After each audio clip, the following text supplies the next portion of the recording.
ఉంగుటూరు నియోజకవర్గానికి సాయంకాలం ఇక్కడికి వచ్చి ఇంత ప్రేమాభిమానాలు చూపిస్తున్న ముందుగా మా ఆడపడుచులకి, యువతులకి, మీ అందరికీ నా హృదయపూర్వక నమస్కారాలు. హారతులు తీస్తున్న మా ఆడపడుచులకి నా ప్రత్యేక నమస్కారాలు.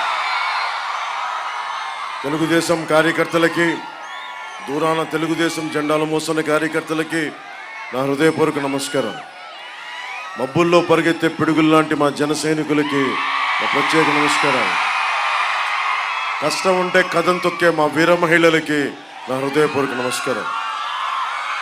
దారి పొడవునా పెద్దలు, ఉంగుటూరు నియోజకవర్గ పెద్దలు దారి పొడవుతా వారికి నా అభినందనలు తెలియజేస్తూ ఉన్నారు. మేడలపైన, మిద్దెలపైన ఉన్న ప్రతి ఒక్కరికి కూడా నా హృదయపూర్వక నమస్కారాలు. ఇది మనం కరెక్ట్గా ఇంకొక 13 రోజుల్లో మే 13న మనకి ఎన్నికలు. పార్టీ పెట్టి 2014 నుంచి దశాబ్దంగా యుద్ధం చేస్తున్నాం. ముఖ్యంగా జన సైనికులకి, వీర మహిళలకి నేను ఈ రోజున పొత్తు ముందుకు తీసుకెళ్ళగలిగాను. మనకున్న ఉంగుటూరు ఎమ్మెల్యే గారు వాసు గారు ఇంకోసారి కావాలా లేదా, ఆయనకి ఎమ్మెల్యేగా ఉండాలా లేదా అనేది వాసు గారు ఎమ్మెల్యేగా కావాలని కోరుకుంటున్నాను. సో వైసీపీ ఓటమి తథ్యం. సరే, సో వైసీపీ ఓడిపోతుంది కాబట్టి ఇంక వైసీపీ గురించి మనం మాట్లాడుకోవాల్సిన అవసరం. మనం ఏం చేస్తాం మాట్లాడు. వాసు గారి ఇల్లు నెడుమరు మండలం భువనపల్లిలో.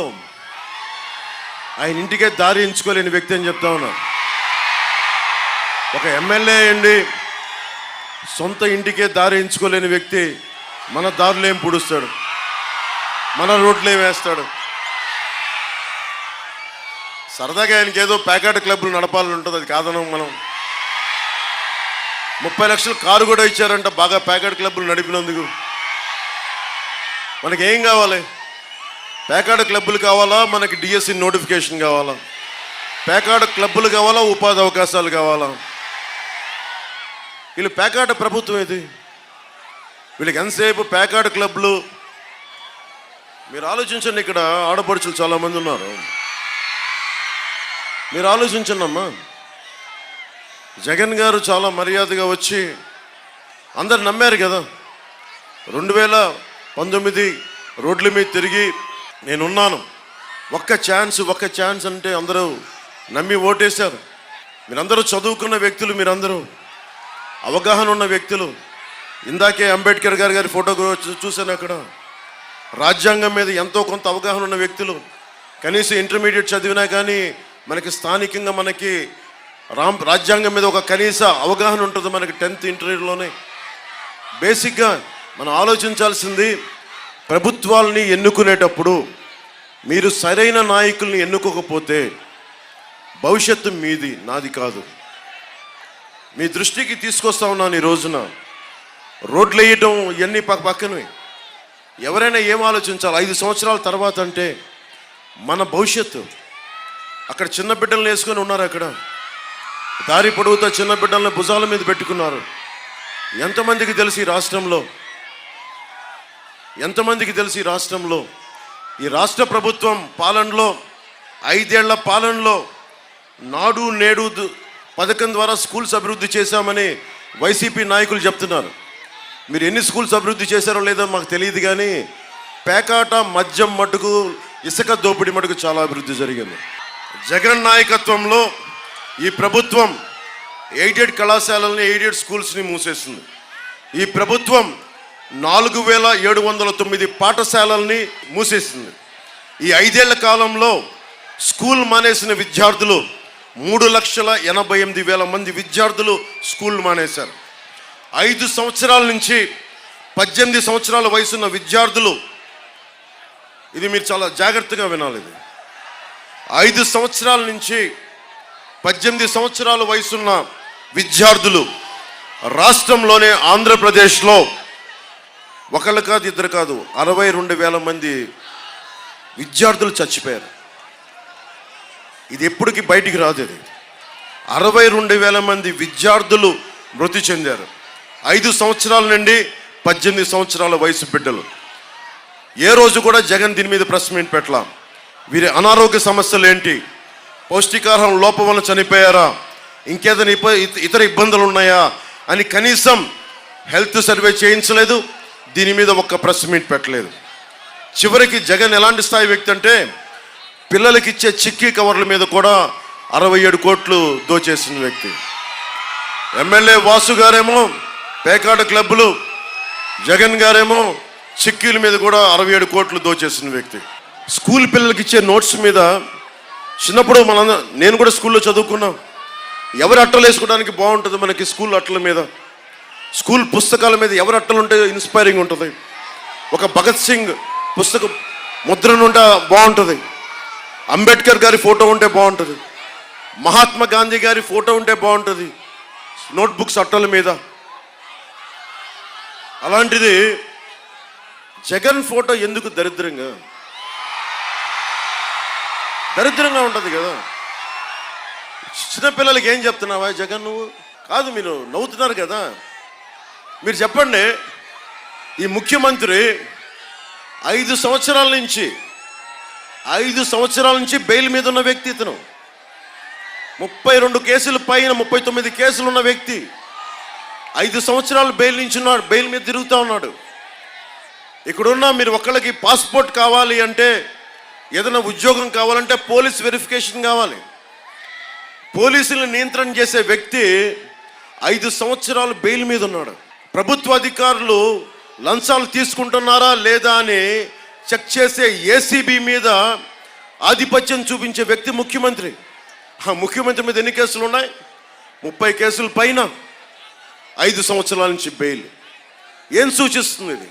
ముఖ్యమంత్రి మనోడా, మన వర్గపోడా, మనోడని కాదు, ముఖ్యమంత్రి స్థానంలో ఉండేవాడు సరైనోడా కాదా అనేది మనం అందరం ఆలోచించాలి. ఉమ్మడి ఆంధ్రప్రదేశ్ ఒక ప్రభుత్వ ఉద్యోగి కొడుకుని నేను. నాకేం స్థాయి ఉంటుంది అంటే, ఒక మనిషి అనుకుంటే సాధించగలడు.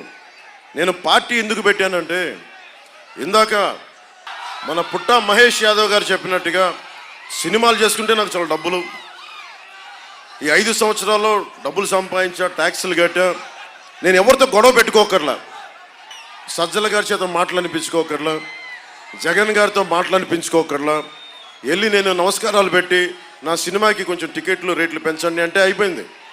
ఎవరితో గొడవలు లేవు. కానీ మీకు ఏమి నచ్చుద్ది?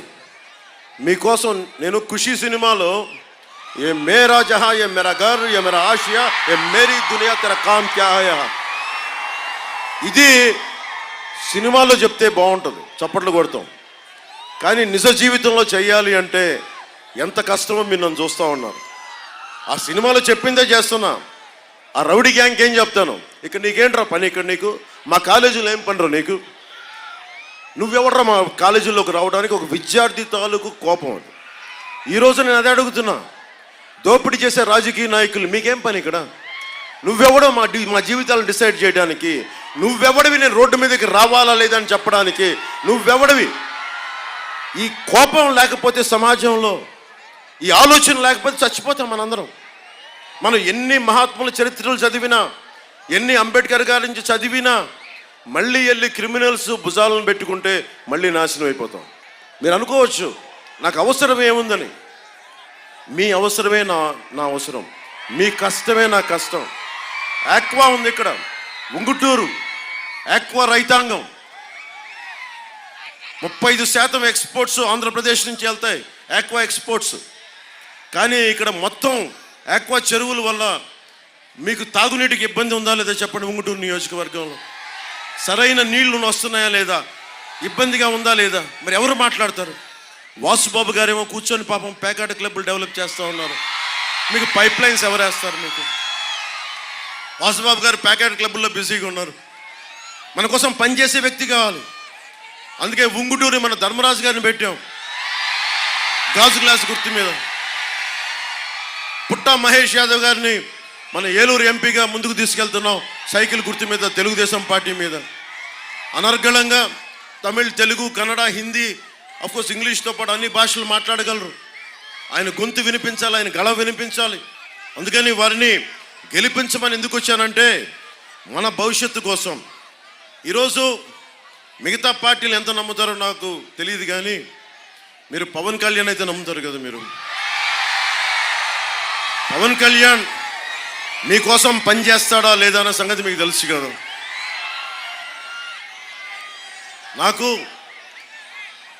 నాకు చిన్నప్పుడు స్కూల్స్లో నాకు గురువుల మీద నాకు అమితమైన గురువులకి చాలా దండం పెడతాను నేను. గురుర్ బ్రహ్మ, గురుర్ విష్ణు, గురుర్ దేవ మహేశ్వర అంటాం.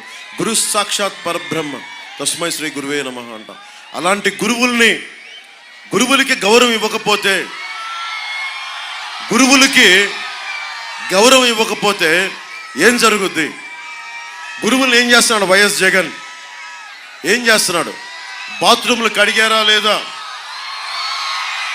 గురువులకి ఏం చెప్తున్నాడు? బాత్రూమ్లు కడిగారా లేదా? తప్పేం కాదు, బాధ్యత తీసుకోవటం వేరు. కానీ పాఠాలు చెప్పాల్సిన గురువుల్ని కూర్చొని ఓకే స్కూల్ పరిసరాలు బాగున్నాయా లేదా అది కూడా అర్థం చేసుకోవచ్చు. కానీ మద్యం షాపుల్లో క్యూలు సరి చేయమంటే అదే గురువుకి ఇచ్చే స్థానం. కొన్ని డబ్బులు సరిగ్గా ఇచ్చాడా? డబ్బులు సరిగ్గా ఇవ్వలా. పిఆర్సీ విషయంలో కూడా ఈ రోజుకి ప్రభుత్వం మీద ఒత్తిడి తీసుకొస్తుంది ఉపాధ్యాయులే. జగన్ కాంట్రిబ్యూటరీ పెన్షన్ స్కీమ్ని ఈ రోజుకి ఒత్తిడి పెడుతుంది ఉపాధ్యాయులే. ఉపాధ్యాయులు అందరికీ నేను చెప్తున్నాను, నేను ఉద్యోగి కొడుకుని. నాకు ఈ రోజుకి మా అమ్మగారికి మా నాన్న పెన్షన్ వస్తుంది. నాకు తెలుసు పెన్షన్ ఎంత విలువైందో. మీ పెన్షన్ కోసం కాంట్రిబ్యూటరీ పెన్షన్ స్కీమ్ మీద ఒక బలమైన పరిష్కారం కనుక్కోవడానికి నేను అసెంబ్లీలకు అడుగు పెట్టగానే కూటమి ప్రభుత్వంతో పెట్టే మొదటి చర్చ మీదే అవుద్ది. ఉంగుటూరు నియోజకవర్గం గణపవరం మండలంలో వైసీపీ నాయకులు జన సైనికుల్ని, టీడీపీ కార్యకర్తల్ని చాలా దౌర్జన్యం చేస్తున్నారంట. జనసేన, టీడీపీ పార్టీలకి ఓట్లేస్తే మీ అంతు చూస్తాం, మీ చేతులు వేళ్ళు నరికేస్తామని బెదిరిస్తున్నారంట. వైసీపీ గూండాలకి చెప్తా ఉన్నా, జగన్ ఉంగుటూరులో ఉన్న వైసీపీ గూండాలకి, రాష్ట్రం మొత్తం మీద ఉన్న వైసీపీ గూండాలకి ఇలాంటి తాటాకు బెదిరింపులకి మేము లొంగం. మీకు అర్థం కానిది ఏంటంటే, ఏ స్వార్థం లేకుండా ఉండే జన సైనికులు ఉన్నారు, గుర్తుపెట్టుకోండి. మా వీర మహిళలు చెంగు మడిచి చెయ్య తీశారంటే వజ్రాయుధం కంటే ఎక్కువ దెబ్బ పడదు మీకు. అంటే మీరు ఏళ్ళు నరుకుతారా? అంటే మాకు ఓట్లేస్తే మీరు ఏళ్ళు తీసేస్తారా? మేమందరం చేతులు కట్టుకొని కూర్చున్నామా? మేమందరం మాకు దమ్ములు లేవా?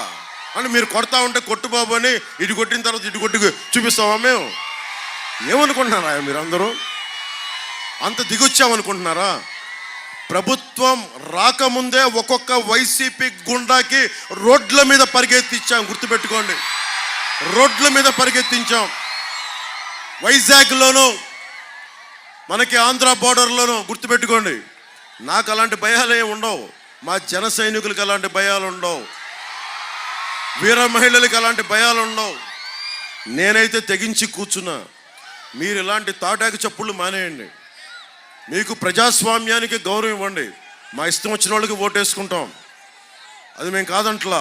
కానీ ఇష్టంగా ఓటేస్తే మటుకు, మీరు బెదిరిస్తే మటుకు, ప్రభుత్వం వచ్చాక ఒక్కొక్కరికి నేను వ్యక్తిగతంగా చెప్తున్నా, తాట తీసి ఉంగుటూరు రోడ్ల మీద మోకాళ్ళ మీద నడిపిస్తాను, జాగ్రత్త. ఏంటిది? అరటిపండు తొక్క, అరటిపండు తొక్క అది. అవును, మనకి వాళ్ళు అరటిపండు తినేసాం, మన ముఖమే తొక్క వేసిరేసారు. అరటిపండు తొక్క గవర్నమెంట్ కాకుండా తొక్కలో గవర్నమెంట్. అది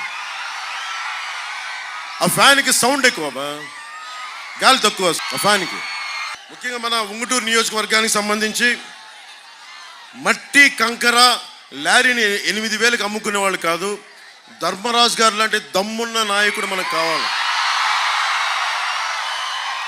మనకి తాగునీటి, రక్షిత నీటి కావాలి అంటే పుట్ట మహేష్ యాదవ్ గారు బలంగా నిలబడతారు. ఇంకోసారి వైసీపీ వస్తే ఏం జరుగుద్దంటే, మన నిడమర్రు భీమేశ్వర ఆలయంలో వాళ్ళు కూర్చొని ఆ చెరువుల్ని, ఆ భూముల్ని అవి కూడా తవ్వేసుకుని లీజులు కూడా కట్టట్లేదు. మనకి చాణక్యుడు ఒకటే చెప్తాడు, నువ్వు ఏ డబ్బన్నా తీసుకో, కానీ దేవుడు మాన్యాల మీద టచ్ చేసేవా తరాలు ఎగిరిపోతాయి. మీకు గుర్తుపెట్టుకోండి. సరే, మీకు తరాలు ఎగిరిపోవాలంటే వైసీపీ నాయకులు రెచ్చిపోండి. మీకు భూమి పిచ్చి ఎక్కువైపోయింది. ఎక్కడ భూమి కనపడ్డా తీసేసుకుందామని చెప్తా ఉన్నారు.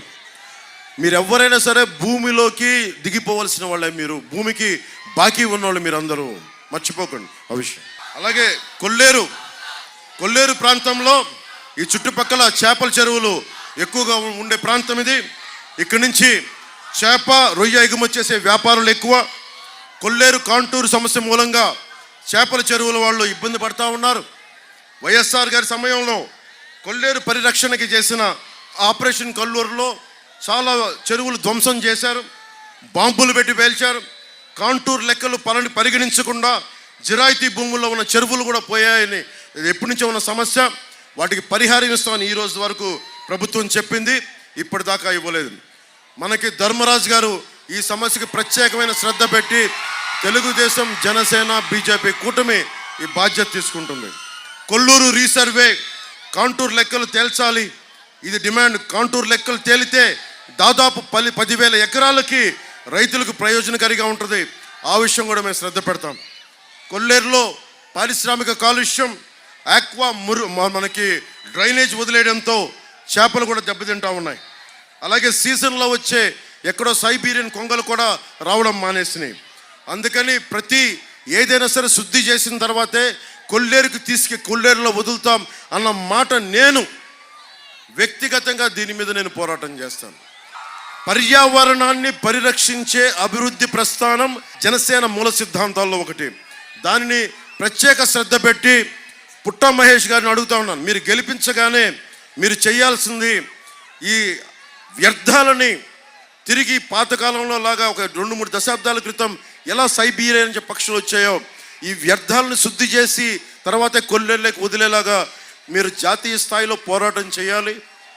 దానికి మేమందరం మీకు అండగా ఉంటాం. నేనైతే ప్రత్యేకించి నేను మాటిస్తున్నాను, నాకు పర్యావరణం కాలుష్యం చాలా బాధ. భవిష్యత్తులో బిడ్డలు బాగుండాలంటే కాలుష్యం తగ్గాలి, అభివృద్ధి ఉండాలి, కానీ కాలుష్యంతో కాదు. మన ఉంగుటూరు నియోజకవర్గంలో రహదారులు దెబ్బతిన్నాయి, వంతెనలు, చిన్నపాటి కల్వర్ట్స్ కూడా ఒకసారి ట్రక్స్ వెళ్తే పడిపోతాయా, బండ్లు వెళ్తే పడిపోతాయన్న డేంజరస్గా ఉన్నాయి, అంత ప్రమాదకరంగా ఉన్నాయి. ఆక్వా ఎగుమతి వ్యాపారంలో జోరుగా ఉన్న ఈ ప్రాంతంలో రహదారులు కానీ, వంతెనలు లాంటి ఒక మౌలిక వసతులు కూడా మనకి కల్పించుంటే ఇరుపాటికి చాలా చక్కటి డబ్బు, ఉపాధి అవకాశాలు ఉండే. నారాయణపురం, గుండగొలను ఊళ్ళల్లో వంతెనలు దెబ్బతిన్నాయి. వాటిని పునర్నిర్మించే బాధ్యత కూటమి ప్రభుత్వం రాగానే మేము తీసుకుంటాం. పేరుకి డెల్టా ప్రాంతం ఎటు చూసినా నీళ్లున్నాయి, పైన హెలికాప్టర్ని చూస్తుంటే నీళ్లున్నాయి, కానీ ఈ నీటి మీద ఎవరో మాట్లాడాల. వైసీపీ ఊరూరా మద్యం అమ్ముతుంది, కానీ ఊరూరా మంచినీళ్ళు ఇచ్చే పరిస్థితి లేదు. మనకి సీసాల్లో సారా పోసిస్తున్నారు, కానీ గుక్కెడి నీళ్లు మటుకు ఇవ్వట్ల. మన నియోజకవర్గంలో ఉన్న 81 గ్రామాల్లో 64 గ్రామాలకి ఇంకా తాగునీరు ఇబ్బంది ఉంది. మేము పాపం ఆయన అధికారంలోకి రాకముందే చాలా స్వచ్ఛంద సంస్థల లాగా ఆయన కుటుంబ ఫ్యామిలీ ట్రస్ట్ మీద మనకి ధర్మరాజు గారు రక్షిత మంచినీటి గ్రామాలకి సప్లై చేస్తా ఉన్నారు. అలాగే ఆక్వా రైతాంగం కూడా మీకు బలమైన చేయూతని ఇవ్వాల్సింది పోయి మిమ్మల్ని అగాధంలోకి తోసేశాడు. ముఖ్యంగా ఆక్వా రైతాంగానికి మీకు జరిగిన అన్యాయం, కరెంటు కానీ, సీడ్ కానీ, ఫీడ్ కానీ అన్ని రేట్లు పెంచేసి ఈ ఆక్వా రైతుల్ని ముంచేసిన ప్రభుత్వం ఇది. ఇదే కంటిన్యూ అయితే మన రాష్ట్రానికి, మన దేశానికే విదేశ మారక ద్రవ్యం మనకి లోటు అయిపోతుంది. ఈ వ్యవస్థ మారకపోతే చాలా పెద్ద ఎత్తున మనకి విదేశ మారకం దెబ్బతింటాం మనం. గత ప్రభుత్వ హయాంలో యూనిట్ ₹1.5 ఉంటే కరెంటు ధర తగ్గిస్తున్నామని సీఎం కాకముందు చెప్పిన వ్యక్తి ఈ రోజున ఆక్వా రైతులకి ₹5 కట్టే స్లాబ్ పడేలా రూల్స్ మార్చేశాడు. 2019 ముందు ఒక బ్యాగు ఖరీదు, సీడ్ ఖరీదు ₹1,650 అయితే ప్రస్తుతం రేటు ₹2,750. అంటే ₹1,100 వ్యత్యాసం. ప్రతి ఆక్వా రైతు కార్మికులు ఆలోచించాలి. 1150 రూపాయలు పెంచిన వైసీపీ ప్రభుత్వం కావాలా, లేదంటే మీకు అండగా నిలబడే కూటమి ప్రభుత్వం కావాలా, అది ఒక ధర్మరాజు గారు కావాలా, లేదా పుట్ట మహేష్ యాదవ్ గారు కావాలా అన్నది మీరు చాలా లోతుగా ఆలోచించి ఓటేయాలి. ఆక్వా రైతు ప్రతి కేజీకి 50 రూపాయలు నష్టపోతా ఉన్నారు. రైతు ఇంచుమించుగా 50,000 నష్టపోతా ఉన్నారు. రైతులు నష్టపోకుండా ఉండే బాధ్యత మేము వచ్చి మాట్లాడతాం, మీ సమస్యను తీరుస్తామని తెలియజేస్తా ఉన్నాం. అలాగే సబ్సిడీలో వచ్చే ఏరేటర్లు ఆపేశారు. ఎన్నికల ముందు మద్దతు ధరని చెప్పిన వ్యక్తి ఈ రోజున ఆపేశాడు. ఇంకా ఆక్వా రైతాంగానికి తెలియంది, మీకు మీ ద్వారా ట్యాక్సులు కలెక్ట్ చేసి నేషనల్ ఫిషరీస్ డెవలప్మెంట్ బోర్డు నుంచి తిరిగి మీకే రావాలి ప్రోత్సాహకాలు. అలాంటిది తెలంగాణలో ఇస్తున్నారు, కర్ణాటకలో ఇస్తున్నారు. కానీ ఆ డబ్బులు, మీరు ఇచ్చిన ట్యాక్స్ డబ్బులు భవన నిర్మాణ కార్మికుల సంక్షేమ నిధిని ఎలా దోచేశాడో, అలాగే ఆక్వా రైతాంగం కట్టిన ట్యాక్స్ డబ్బుల్ని జగన్ తను కూర్చొని తన సారాకి, తన మద్యం వ్యాపారాలకి అమ్మేసుకుంటా ఉన్నాడు. తాగునీటి సమస్య మనం అనుకోవచ్చు, అన్ని చోట్ల ఉండేది అనుకోవచ్చు. కానీ ఎక్కడైతే ఆక్వా ఉందో అక్కడ చాలా కష్టమైంది, క్లిష్టమైన పరిస్థితి ఏంటంటే, ఆక్వా ఉంటే ఉపాధి అవకాశాలు ఉన్నాయి, డబ్బులు ఉన్నాయి. దాంతోపాటు చెరువుల్లో క్రిమి సంహారక మందులు ఎక్కువ వాడతారు. దానివల్ల తాగునీటి సమస్య ఎక్కువైపోయింది. గ్రౌండ్ వాటర్ పొల్యూట్ అయిపోయింది. దానికి పరిష్కారం Godavari delta water purifying plants ఏర్పాటు చేసి మంచినీరు అందించకపోతే మీరు బిడ్డల్ని, ఆడబిడ్డలకి పొత్తికడుపుకు సంబంధించిన సమస్యలు కానీ, బిడ్డలకి లంగ్ సమస్యలు కానీ, మనకి ఆరోగ్యపరమైన సమస్యలు తలెత్తుతూ ఉన్నాయి. కిడ్నీ డిసీజెస్ వచ్చేస్తూ ఉన్నాయి. దీనికోసం ఒకటే పరిష్కారం, పోలవరం నుంచి పూర్తయితే దాని ద్వారా వచ్చే తాగునీరు మనకి చాలా అవసరం దానికి. సో మనకి ఏలూరు కెనాల్ నీళ్లతోటి ఇక్కడ తాత్కాలికంగా పోలవరం రెడీ అయ్యే వరకు తాగునీటిని సమస్య తీర్చే అవకాశం ఉన్నప్పటికీ కేవలం ఆ కెనాల్లో ఈ డబ్బుల్ని మద్యానికి ఖర్చు పెట్టి, అనవసరమైన చోట్ల ఖర్చు పెట్టి, వాళ్ళ ప్రభుత్వ భవనాలకి వైసీపీ రంగులు వేయడానికి 1300 కోట్లు, తీసేయడానికి 1000 కోట్లు ఖర్చు పెట్టి మనకి ఏలూరు కెనాల్ నీళ్ళకి, కెనాల్లో పూడికి తీయలేకపోతే మనకి ఇంకా ఉంగుటూరులో తాగునీటి సమస్య ఉంది. పోలవరం కట్టడం తర్వాత విషయం. ముందు ఈ నియోజకవర్గంలో పోలవరం కుడికాలువ పొడవున ఉన్న గట్లన్నీ మనకి పూడికి తీయాల్సింది పోయి చేసి బయటికి తీసిన మట్టిని మళ్ళీ వాసుబాబు గారు అమ్మేసుకున్నారని మేము దృష్టిలో ఉంది. అలాగే క్రాప్ ఇన్సూరెన్స్, మనకి వెదర్ ఫోర్కాస్ట్ కానీ అగ్రికల్చర్ డిపార్ట్మెంట్ని కోఆర్డినేట్ చేసుకుని రైతుల కష్టాన్ని మినిమైజ్ చేయొచ్చు. ఏ విధంగా కూడా ఈ ప్రభుత్వం చేయలేదు. ప్రధానమంత్రి గారి ఫసల్ బీమా యోజన పథకాన్ని కేంద్ర ప్రభుత్వం, క్రాప్ ఇన్సూరెన్స్ పథకం ఉంది, దానికి 50% కేంద్ర ప్రభుత్వం పెట్టుకుంటే 25% రైతు, 25% రాష్ట్ర ప్రభుత్వం పెట్టుకుంటుంది. ఈ రోజు వరకు రైతులు వాళ్ళు ప్రీమియం ఇస్తూ ఉన్నారు. కానీ రాష్ట్రంలో ఆ బాధ్యత నుంచి తప్పించుకున్నారు. దాన్ని వైఎస్ఆర్ పంట బీమాగా మార్చాడు. స్టేట్ గవర్నమెంట్లో తన వాటా కట్టేయడం మానేయడం వల్ల ఈ రోజున 10% రైతాంగానికి కూడా పరిహారం అందట్లా. రోడ్ల సమస్య ఉంది. రోడ్ల సమస్య మీకు ఎన్ని వేల మంది చనిపోయారో మీకు తెలీదు. చినుకు పడితే వర్షాకాలంలో స్విమ్మింగ్ పూల్ అయిపోతున్నాయి ఆంధ్రప్రదేశ్ రోడ్లు. వర్షంలో బయలుదేరిన వాళ్ళకి ఎక్కడ గొంతుందో, ఎక్కడ రోడ్డు ఉందో తెలియదు. గజానికో గొయ్య, వాటిలో వెళ్ళడానికి అంబులెన్స్లో పడే కష్టాలు. నిజంగా జబ్బున్న వాళ్ళు కానీ, గర్భిణీ స్త్రీలు అంబులెన్స్ వెళ్ళాలంటే అది ఎంత ప్రమాదకరమైందో మీరు అందరూ ఊహించుకోవచ్చు. అలాగే రోడ్లని ఇన్ఫ్రాస్ట్రక్చర్ డెవలప్ చేయకపోతే ఎలాంటి నష్టాలు ఉంటాయని చెప్పడానికే పల్నాడులో మనకి ఒక చిన్న ఎగ్జాంపుల్గా చెప్తున్నాను. హయ్యెస్ట్ రోడ్ యాక్సిడెంట్స్ ఆంధ్రప్రదేశ్లో. పల్నాడులో 4 పిల్లలు ఉన్న ఆనంద్ అనే యువకుడు చనిపోయాడు. కాకినాడలో పెద్దపాలెం చెందిన భవన నిర్మాణ కూలి సత్యబాబు చనిపోయారు. చిత్తూరు జిల్లా గుంటిపల్లి చెరువు దగ్గర కరుణాకర్ రెడ్డి గారు చనిపోయారు. నెల్లూరు జిల్లా మునుగోలులో బీజేపీ మండల అధ్యక్షుడు శ్రీనివాసులు రెడ్డి గారు చనిపోయారు. మన్యం జిల్లా సాలూరు మండలం లారీ డ్రైవర్ సురేష్ గారు బైక్లో వెళ్తూ ఉంటే యాక్సిడెంట్ అయి చనిపోయారు. ఇలా ఇన్ని వందల మంది, వేల మంది చనిపోతూ ఉన్నారు. వీళ్ళందరూ కొంచెం పేరున్నాళ్ళు కాబట్టి మనకు తెలిసింది. నేను కోరుకుంటుంది కూడా కనీసం మౌలిక అవసరాలు, కనీసం గుంతలు పూడ్చలేని ప్రభుత్వం మీకు ఇంకోసారి కావాలా లేదన్నది మీరు నిర్ణయించుకోండి. ఈసారి కొడితే కుంభస్థలం బద్దలు అవ్వాలి, బద్దలు అవుతుంది. బద్దలు కొడదాం. మీరు అందరికీ చాలామందికి ఏదో చిన్నపాటి ఇల్లు, చిన్నపాటి స్థలం, మీ తల్లిదండ్రులు స్వార్జితం, పిత్రార్జితం ఉంది కదా మీ అందరికీ ఎవరికి. ఈ రోజున government, YCP government land titling act పట్టుకొచ్చింది. ఇది మీరు చాలా జాగ్రత్తగా వినాలి ఈ మాట. మీ భవిష్యత్తు కూడా ఇది చాలా అవసరం. మీరు చెప్పండి, ఒక బ్యాంక్ అకౌంట్ మీ దగ్గర ఉంటే మీరు ఎంత కాదనుకున్నా ఇది భారతదేశపు మౌలికమైన సమస్య. ఇది చేతిలో నేను నీకు ఎలా చెప్తాను, డిజిటల్గా నేను నీకు ఇచ్చేస్తాను, నీ మొత్తం ఆస్తి పత్రాలనే డిజిటల్గా ఉంటాయని జగన్ చెప్తా ఉన్నాడు. సరే, సంతోషం, టెక్నాలజీ మారిపోతుంది, అద్భుతం జరుగుతోంది అని. మరి మన డీటెయిల్స్ అన్నీ తీసుకెళ్ళి హైదరాబాద్లోని అక్కడ మనం కూర్చోబెట్టి ఒక కంపెనీలో పెడతాడు. నానక్రామగూడలో ఒక కంపెనీ ఉంది, వైసీపీ వాళ్ళది. ఆ కంపెనీలో మీ ఆస్తి డీటెయిల్స్ అన్నీ పెడతాడు. ఇక్కడ మీకు ఉదాహరణకి ఇక్కడ ఒక ఆక్వా రైతు ఉన్నాడు. నీకు ఎన్ని చెరువులు ఉన్నాయి, నీకు ఏమేమి ఉన్నాయి, అది ఎవరికి వెళ్తుంది, దానికి ముందు వెళ్ళింది మొత్తం డిజిటల్గా వాళ్ళ దగ్గర ఉంటుంది. మీకు స్టాంప్ పేపర్లు ఉండవు. ఎవడన్నా సరే రేపు పొద్దున వచ్చి ఏ పులివెందల నుంచో జగన్ మనిషి వచ్చి ఇక్కడ వచ్చి ఈ స్థలం నాది అని కోర్టుకి మనకి సబ్ రిజిస్ట్రార్ ఆఫీస్లో పెట్టుకుంటే అది మీకు తెలియాలి. అది మీకు తెలియకపోతే, మీరు క్లెయిమ్ చేయకపోతే మీకు ఎప్పటికీ రాదు. అది వెళ్ళిపోయింది, మనకి ఓనర్షిప్ ట్రాన్స్ఫర్ అయిపోయింది. ఇది మన తాతగారులు ఇచ్చింది, మన పిత్రార్జితం, మన కష్టార్జితం కావచ్చు. ఇవన్నీ తీసేస్తున్నాడు జగన్.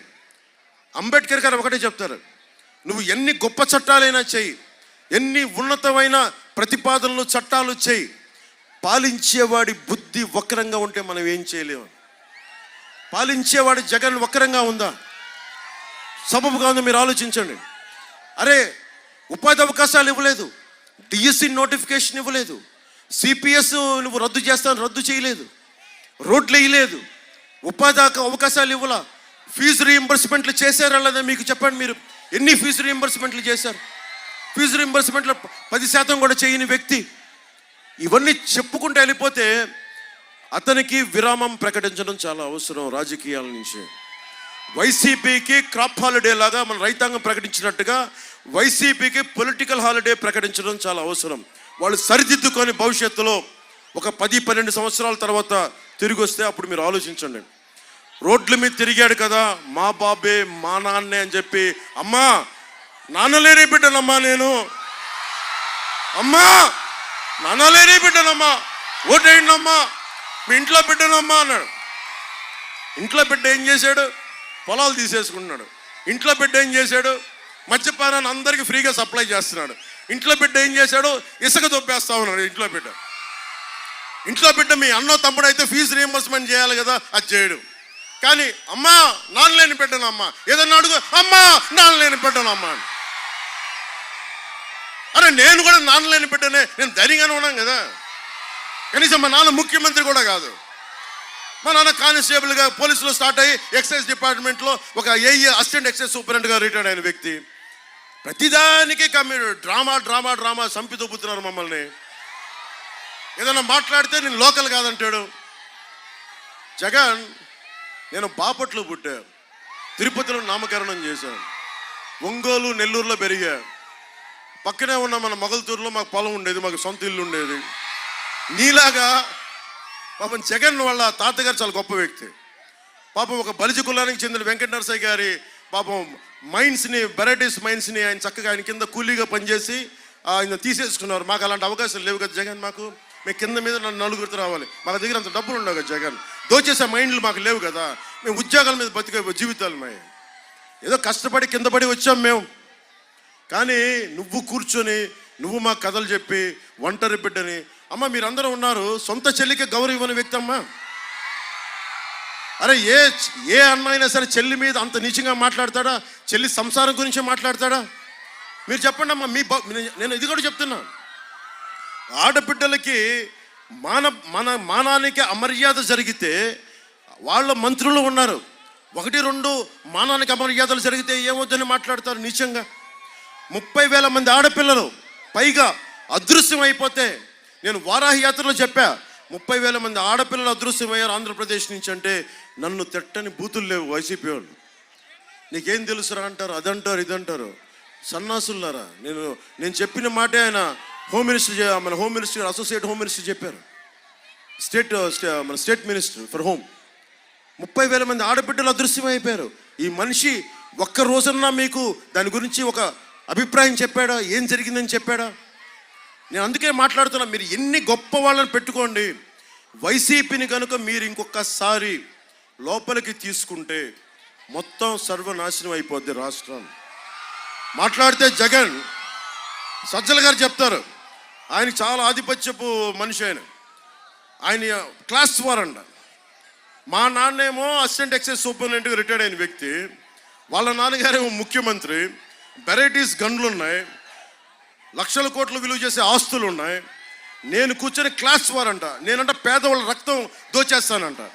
పేదోడి రక్తం పీలుస్తుంది నేనా జగనా? మీరు ఆలోచించండి. కౌలు రైతుకి ఎవరు నిలబడ్డారు? పవన్ కళ్యాణ్ నిలబడ్డాడా? జగన్ నిలబడ్డాడా? ఈ ల్యాండ్ టైటిలింగ్ యాక్ట్ ఎలాంటిదంటే, మనం చిన్నప్పుడు మనకి క్లాసిక్ మార్క్సిజం, దున్నేవాడితే భూమి అని ఉండేది మనకి. మీకు భవిష్యత్తులో కనుక మీరు వైసీపీకి ఓటేసి ఎవరైనా సరే, ఆంధ్రప్రదేశ్లో గజం స్థలం ఉన్న వాళ్ళైనా సరే, సెంటు భూమి ఉన్న వాళ్ళైనా సరే, ఈ మాట మీరు చాలా జాగ్రత్తగా ఉండాలి. దున్నని భూమి అంతా జగందే అయిపోద్ది. దున్నిన భూమి మీద మీకు అధికారం ఉండదు. మీరు ఉండని స్థలాలన్నీ వైసీపీ జగన్వే అయిపోతాయి. మీరు ఉన్న స్థలాలు కూడా దాని మీద తాకట్టు పెట్టేస్తాడు. అందుకని ఇవి చాలా జాగ్రత్తగా ఆలోచించండి. మీ ఆస్తులకి మీరు వైసీపీకి ఓటేశారంటే మీ ఆస్తులకి మీరే కూర్చొని పెట్రోల్ వేసి తగలబెట్టేసుకున్నట్టు. జాగ్రత్త. అంటే ఒరిజినల్స్ అంటే వాళ్ళ దగ్గర పెట్టుకుంటారంట. మీరున్నారమ్మా, రేపు పొద్దున మీకు ఎవరికైనా పెళ్ళి అయితే మీ ఇంట్లో వాళ్ళు ఏమిస్తారమ్మా? మీ వచ్చే అల్లుడికి ఏమిస్తారు? స్టాంప్ పేపర్లు ఇస్తారు. ఇదిగో మా అమ్మాయికి తరపు నుంచి తెస్తున్నాం, మీ బిడ్డకి ఆడబిడ్డకి ఇచ్చుకునేది ఉంటుంది. అది ఎవరంటమ్మా? మీకు ఫోటో స్టాట్ జెరాక్స్ కాపీ ఇస్తారంట. జెరాక్స్ కాపీ ఎవరితో ఏంటో మనకేం తెలుసు. అందుకని చాలా జాగ్రత్తగా ఆలోచించండి. భారతదేశపు పాస్పోర్ట్ మీద నరేంద్ర మోదీ గారి ఫోటో ఉండదు. భారత రాజ్యాంగం తాలూకు 4 సింహాలు, మనకు కనిపించే 3 సింహాల రాజముద్ర ఉంటుంది. అలాగే మన పట్టాదారు పుస్తకాల మీద, మన ఆస్తి పత్రాల మీద జగన్ ఫోటో ఎందుకు దరిద్రంగా? మనకి ఆంధ్రప్రదేశ్ రాజముద్ర ఉండాలి. నవ్వుతా ఆయన ఫోటో ఎందుకు? తండ్రి లేని బిడ్డ ఫోటో మనకెందుకమ్మా? మనకి ఆయన ఫోటోలు ఎందుకు? తిరిగి కూటమి ప్రభుత్వం రాగానే ఆంధ్రప్రదేశ్ రాజముద్రతో ఉన్నాయన్నీ పునర్ముద్రిస్తాం. ఇప్పుడు మన మనసు మాట్లాడుకున్న బాధ్యతలు అయిపోయినాయి. భవిష్యత్తు మీది. 2047కి అమ్మ మీకు ఎంత వయసు? ఎంత వయసు అమ్మా నీకు? 18 20 21. 2047కి నీకు ఎంత వయసు వస్తామ్మా? ఆల్మోస్ట్ మీకు ఒక 40 ఏళ్ళు పైన వస్తాయా? మీకు అప్పుడు పిల్ల పాప బిడ్డలంతా ఉంటారా? ఉన్నప్పుడు ఏం చేయాలమ్మా? మీ భవిష్యత్తు, మీ బిడ్డల భవిష్యత్తు కోసం నేను పనిచేస్తున్నా. మీ బిడ్డల భవిష్యత్తు కోసం ఆరోగ్యమైన పరిసరాలు ఉండాలి కదమ్మా. తాగునీటి అవసరాలు ఉండాలి కదా. ప్రతి చేనుకి నీరు, ప్రతి చేతికి పని. ఆరోగ్యం జాగ్రత్త ఉంటారా? నేను కూటమి ప్రభుత్వంతో నుంచి నేను మీకు మాటిస్తున్నా, నేను మీకోసం ఒక సర్వెంట్ లీడర్లా పనిచేస్తాను. సేవా నాయకత్వం. మీ సమస్యల కోసం నేను వచ్చి గమ్ తిప్పుతాను. నేను ఎన్ని సంపాదించుకుని నాకు తృప్తి లేదు. ఒక సుగాలి ప్రీతి 14 ఏళ్ళ బిడ్డ చనిపోతే, వాళ్ళ దివ్యాంగురాలైన వాళ్ళ అమ్మ ఏడిస్తే, కర్నూలుకి పోతే మీలాగా 1.5 మంది జనం గొంతిప్పితే అది నాకు చాలా పెద్ద అధికారం ఇచ్చింది. అధికారం లేకుండా అధికారం ఇచ్చింది. అది మీ గుండెలు ఇచ్చిన స్థానం మించిన అధికారం నాకు ఏది ఎక్కువ కాదు. రాజ్యాధికారం రేపు పొద్దున వచ్చిన రోజున భవిష్యత్తు మీకోసం పనిచేస్తాను. ముఖ్యంగా యువత మీరు ఉన్నారు, కుల గణాంకాలు అడుగుతారు. మిమ్మల్ని ఏమడుగుతారు? కాస్ట్, కుల గణాంకాల్లో మీరు ఏ కులం, ఏవి మీరు ఏ వర్గం అని అడుగుతారు. ఎవరన్నా సరే ఇక్కడున్న ఆడపిల్లల్ని కానీ, యువతని కానీ, అక్కడున్న యువతరాన్ని కానీ, మీకు ఏ స్కిల్ ఉంది, మీకు ఇష్టాలు ఏంటి, మీ ఏమి నేర్చుకోవాలని ఉంది, మీకు ఏమి నేర్చుకుంటే డబ్బులు సంపాదించాలని ఉంది, అది ఎవడన్నా సరే గణాంకాలు తీసుకున్నారమ్మా ఇప్పుడు దాకా? ఒక్క భారతదేశంలో ఒక్క ప్రభుత్వం తీసుకుందాం, అది కూటమి ప్రభుత్వం చేసి పెడుతుంది మీకు. నన్ను చూడండి, నేను మీ అంత చదువులు చదువుకోవాలా, నేను కావాలని ఇంటర్మీడియట్తో ఆపేశాను, ఇంటర్మీడియట్ డిస్కంటిన్యూ చేశాను. ఎందుకంటే నాకు నచ్చలా, చెప్పే చదువుకి నాకు లోపల ఇంట్రెస్ట్కి సరిపోలా, అందుకని చదువును వదిలేశాను. కానీ నేను చదవడం ఆపలా, నేర్చుకోవడం ఆపలా. చిరంజీవి గారి దయ, మెగాస్టార్ చిరంజీవి గారి దయ, ఆయన పుణ్యమా అని నాకు యాక్టింగ్ స్కిల్ ఒకటి నేర్పించారు. ఆ స్కిల్ నేర్పిస్తే ఎన్నో నేర్చుకున్నాను. నేను ఒక సినిమాటోగ్రఫీ నేర్చుకున్నాను, స్పెషల్ ఎఫెక్ట్స్ గురించి అవగాహన చేసుకున్నాను, స్క్రీన్ ప్లే గురించి అవగాహన చేసుకున్నాను, యాక్టింగ్ స్కిల్స్ నేర్చుకున్నాను, ఆర్ట్ డైరెక్షన్ గురించి అలవాటు చేసుకున్నాను, ప్రొడక్షన్ డిజైన్ గురించి అర్థం చేసుకున్నాను. ఇన్ని అర్థం చేసుకుంటే నేను కొత్త వారికి అవకాశం ఇవ్వగలిగాను. నేను ఒక్కడిని సినిమా తీస్తే రోజుకి 500 నుంచి 600 మంది అన్నం తింటారు, ఇంటికి డబ్బులు తీసుకెళ్తారు, ఒక్కడికి స్కిల్ నేర్పిస్తే.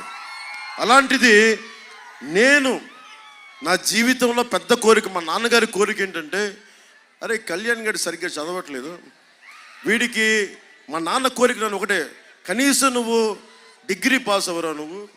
నేను ఎట్లాగా ఎస్ఐకి వెళ్ళైపోయిన, కానిస్టేబుల్గా వచ్చి అసిస్టెంట్ ఎక్సైజ్ సూపరింటెండెంట్గా రిటైర్డ్ అయ్యాను, నువ్వు కనీసం ఎస్ఐగా ప్రారంభిస్తే కనీసం నువ్వు డిఎస్పీగా రిటైర్డ్ అవుతారు, అదేరా నా కోరిక. మా నాన్న ఉంది.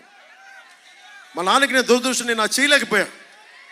కానీ నేను పోలీస్ శాఖకు చెప్తున్నా, నేను పోలీస్ శాఖకి ఇచ్చేంత గౌరవం, అది మా నాన్నకి ఇచ్చినంత గౌరవం పోలీస్ శాఖకి ఇస్తాను. చాలా గౌరవిస్తాను పోలీస్ శాఖకి. ఒక కానిస్టేబుల్ నుంచి ఉన్నతాధికారి వరకు ఎందుకు గౌరవిస్తానంటే, ప్రతి పోలీస్ చొక్కాలోనూ సర్వీసెస్లో ఉండే ప్రతి వ్యక్తికి మా నాన్న తాలూకు కష్టాన్ని చూస్తాను. అందుకని మీకు రావాల్సిన టీఏలు కానీ, డిఏలు కానీ, మీకు సరెండర్ లీవ్స్ కానీ దాదాపు 750 కోట్లు రావాలి. ఈ ఎన్నికల్లోపే రావడానికి ప్రభుత్వానికి పిలుపునిస్తున్నాను. రాని పక్షంలో రాగానే మొట్టమొదటిగా బాధ్యత మేము తీసుకుంటాం. వారాంతపు సెలవులు ఉండాలి పోలీసులని మనస్ఫూర్తిగా కోరుకున్నాం. అలాగే భవన నిర్మాణ కార్మికులకి ప్రత్యేకంగా అండగా ఉంటాం. ఇది కూటమి చెప్తున్నది. యువతకి స్కిల్ డెవలప్మెంట్ శిక్షణ ఇచ్చి వారి కాళ్ళ మీద వారు నిలబడగలిగే చేయటం, తద్వారా ప్రతి చేతికి పని కల్పించడమే ఎన్డీఏ కూటమి తాలూకు లక్ష్యం. చేతి వృత్తులు, కుల వృత్తులని పరిరక్షించడమే కూటమి లక్ష్యం. కూటమి అధికారంలోకి వచ్చిన వెంటనే మెగా డిఎస్సి విడుదల చేస్తాం. ప్రతి సంవత్సరం క్రమం తప్పకుండా జాబ్ క్యాలెండర్ని విడుదల చేస్తాం. 50 సంవత్సరాలు నిండిన బీసీలకి నెలకి 4,000 చొప్పున పెన్షన్ 1వ తేదీనే ఇంటి వద్దన అందజేస్తాం. స్కూల్కి వెళ్ళే ప్రతి విద్యార్థికి జగన్ చెప్పే అమ్మఒడని చెప్పి 2 విద్యార్థులు అంటే ఇవ్వమ్మ, ఒక్క ఆ బిడ్డ ఇలా ఉండ, ఈ కథలు కాకుండా ఎంతమంది ఉన్నా కానీ సంవత్సరానికి బిడ్డకి 15,000 చొప్పున ఎంతమంది పిల్లలు అంటే అంతమందికి ఆ డబ్బులు వాళ్ళకి వస్తాయి. వంటింట్లో కుటుంబాలు నడిపే మహిళలకు చిన్న భారం తగ్గించడానికి 3 గ్యాస్ సిలిండర్లు సంవత్సరానికి ఉచితంగా అందజేస్తాం. ప్రతి రైతుకి సంవత్సరానికి 20,000 రూపాయలు ఆర్థిక సహాయం అందిస్తాం. ప్రతి మహిళకి నెలకి 1,500 రూపాయలు అందజేస్తాం. మహిళలకి ప్రత్యేకించి ప్రతి బస్సులో ఉచితంగా మీ ఆధార్ కార్డు ఉంటే చాలు, మీరు ఉచితంగా ప్రయాణం చేసే సౌకర్యం కల్పిస్తాం. అలాగే ఆటో డ్రైవర్లకి ఇబ్బంది కలగకుండానే ఉంటుంది. ఇది పేదల కడుపు నింపడానికి అన్నా క్యాంటీన్లతో పాటు అమ్మ డొక్కా సీతమ్మ మాకు అన్నం పెట్టు తల్లి అంటే అలాంటి డొక్కా సీతమ్మ క్యాంటీన్లు కూడా ప్రారంభిస్తాం. ముఖ్యంగా స్థానిక సంస్థల ఎన్నికల్లో 34% ఉన్న బీసీ రిజర్వేషన్ని జగన్ వచ్చి 24% చేశాడు. దాన్ని తిరిగి 34% పునరుద్ధరణ చేస్తాం.